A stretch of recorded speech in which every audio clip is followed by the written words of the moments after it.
بريد إلكتروني وتواصل اجتماعي. نقري داي ما يقري داي ديوان عدالتي جبرقة جزائي أم وك مالاجن كجنة أم درباسي فيبو يريبون ما نقاش بوان كر مثلا هون بحاجات بون وقفت شكر مثلا مادي بو تهديد بو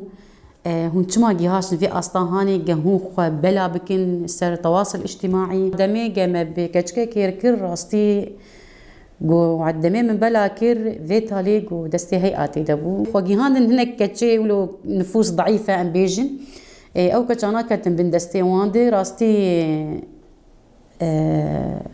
بويري ولون هاتن خويا كرن بكتشكير شغلين دخواستن إنه ويجي بكشين نجم خو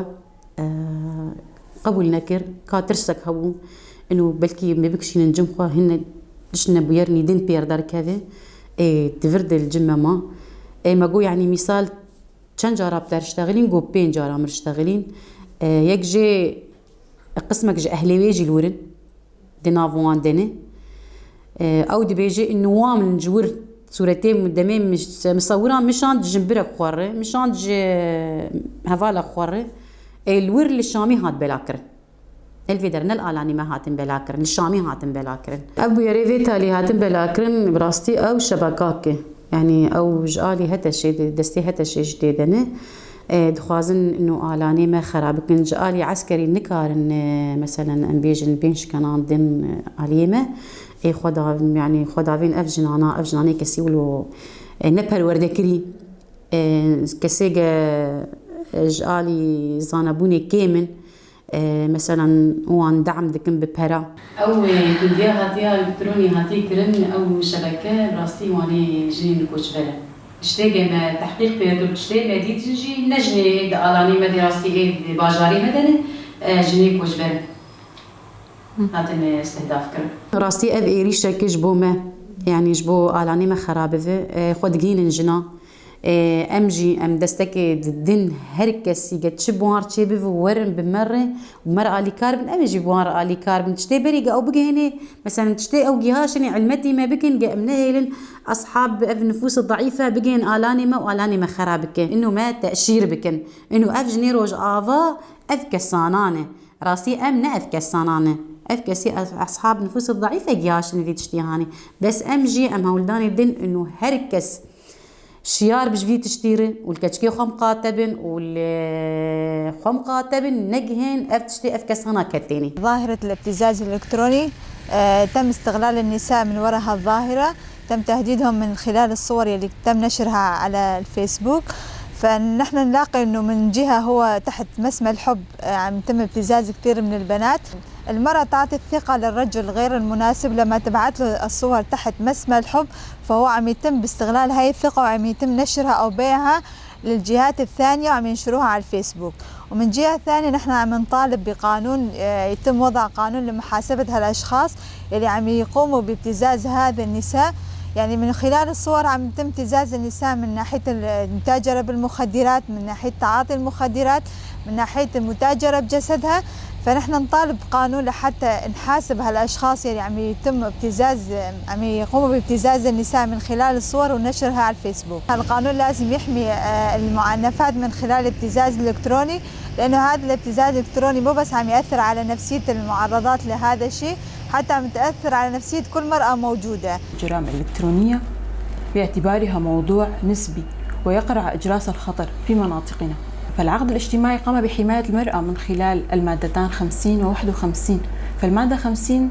تنص صراحة على تجريم كل أشكال العنف والتمييز والاستغلال ضد المرأة، وهذا يشمل العنف الإلكتروني بالطبع، مثل الابتزاز الإلكتروني، الاحتيال الإلكتروني والتهديد ونشر الصور والتشهير. في مناطق شمال وشرق سوريا لا يوجد حتى الآن قانون خاص لما يسمى بقانون الجريمة الإلكترونية، ولا يوجد نصوص خاصة لها. لكن هذا لا يعني أن الابتزاز أو التهديد أو التشهير عبر الإنترنت هي غير مجرمة، لأن الإدارة الذاتية تعتبر المواد القانونية هي مواد عامة، فهذه القوانين تجرم هذه الأفعال بشكل عام سواء بالواقع أو عبر وسائل التواصل الاجتماعي، سندا لمبدأ الوسيلة لا تلغي طبيعة الفعل أو الجريمة. أما بالنسبة للإجراءات، فعندما تتعرض النساء لأي شكل من أشكال العنف تقوم بتقديم الشكوى لمراكز خاصة بالمرأة الموجودة في كل مدينة، وبعد تسجيل الشكوى يحال القضية أو الدعوة إلى النيابة العامة، وبدورهم يقومون بتقديم هذه الدعوة وإحالتها بعد الجلسات وإقامة التحقيق اللازم إلى دواوين العدالة الاجتماعية، والذين بدورهم يقومون بإصدار الأحكام وفق كل جريمة. الأعراف والتقاليد تلعب دورا كبيرا في التردد عن تقديم الشكاوي، وأيضا الخوف من الفضيحة تؤثر سلبا على سير العدالة. ففي بعض الأحيان وفي بعض العائلات تفضل التستر على الجريمة، أو حتى يمكن تزويج القاصر للجاني بدلا من اللجوء إلى القضاء. فنحن هنا بحاجة ماسة إلى تنظيم ورشات توعية مشتركة، حيث أن وجود منظمات ومجالس مرأة في المنطقة سوف يساعد بالتأكيد على كسب الثقة بين المحاميات والنساء المعنفات، وتبليغهم والاطلاع بما يعزز دور وفاعلية الإجراءات القانونية. بالتأكيد من الضروري وجود قوى أمنية متمكنة من التطورات التكنولوجية، خاصة أن الجرائم الإلكترونية تحتاج إلى خبرات مختلفة عن الجرائم التقليدية. وفي مناطق شمال وشرق سوريا لدينا بالفعل أصايش خاصة بالمرأة كقوى مختصة بشؤون النساء، ولكن من المهم تفعيل دورهم أكثر في هذا النوع من القضايا، لأن وجود عنصر نسائي مدرب